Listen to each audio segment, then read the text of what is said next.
ಇಂದಿನ ಒತ್ತಡದ ಬದುಕಿನಲ್ಲಿ ದೈಹಿಕ ಮತ್ತು ಮಾನಸಿಕ ಆರೋಗ್ಯ ಕಾಪಾಡಿಕೊಳ್ಳುವುದು ಸವಾಲಾಗುತ್ತಿರುವ ಸಂದರ್ಭದಲ್ಲಿ ಯೋಗವನ್ನು ಕೇವಲ ವ್ಯಾಯಾಮವಾಗಿ ಅಲ್ಲದೆ ಜೀವನದ ಸಾಧನೆಯಾಗಿ ಸ್ವೀಕರಿಸಿ ಸಮಾಜದ ಆರೋಗ್ಯಕ್ಕಾಗಿ ತಮ್ಮ ಬದುಕನ್ನೇ ಸಮರ್ಪಿಸಿಕೊಂಡಿರುವ ವ್ಯಕ್ತಿಗಳು ವಿರಳ.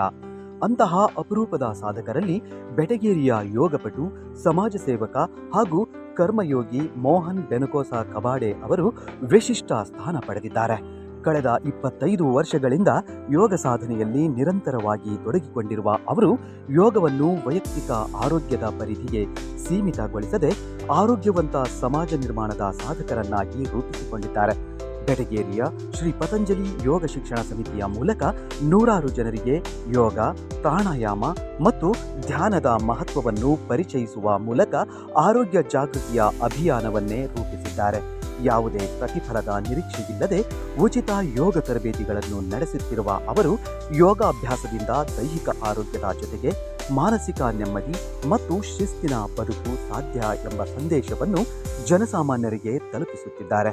ಅವರ ಮಾರ್ಗದರ್ಶನದಿಂದ ಅನೇಕರು ಆರೋಗ್ಯದ ಜೀವನ ಶೈಲಿಯನ್ನು ಅಳವಡಿಸಿಕೊಂಡಿದ್ದು ಯೋಗದತ್ತ ಆಕರ್ಷಿತರಾಗಿದ್ದಾರೆ.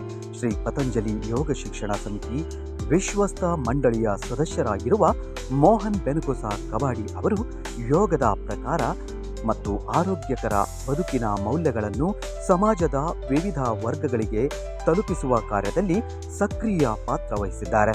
ಅವರ ನಿಸ್ವಾರ್ಥ ಸೇವೆ ಮತ್ತು ಯೋಗ ಕ್ಷೇತ್ರದಲ್ಲಿನ ಸಾಧನೆಯನ್ನು ಗುರುತಿಸಿ 2024ರಲ್ಲಿ ನಡೆದ ಗ್ಲೋಬಲ್ ಯೋಗ ಸಮ್ಮಿಟ್ನಲ್ಲಿ ಪ್ರತಿಷ್ಠಿತ ಯಶಸ್ವಿ ಯೋಗಿ ಪ್ರಶಸ್ತಿ ನೀಡಿ ಗೌರವಿಸಲಾಯಿತು.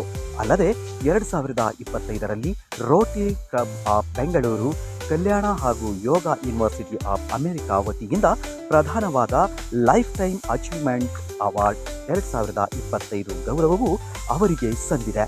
ಯೋಗ ಕ್ಷೇತ್ರದಲ್ಲಿ ಅವರು ಸಲ್ಲಿಸಿರುವ ಸುದೀರ್ಘ ಸೇವೆಗೆ ಸಂದ ಈ ಗೌರವಗಳು ಅವರ ಸಾಧನೆಯ ಎತ್ತರವನ್ನು ಪ್ರತಿಬಿಂಬಿಸುತ್ತವೆ. ಇಂತಹ ಯೋಗ ಸಾಧಕರಿಗೆ ಯೋಗ ದಿನದ ಈ ಸುಸಂದರ್ಭದಲ್ಲಿ ಅಭಿನಂದನೆಗಳನ್ನು ಚಕ್ರವರ್ತಿಯ ಮೂಲಕ ಸಲ್ಲಿಸಲಾಗುತ್ತಿದೆ.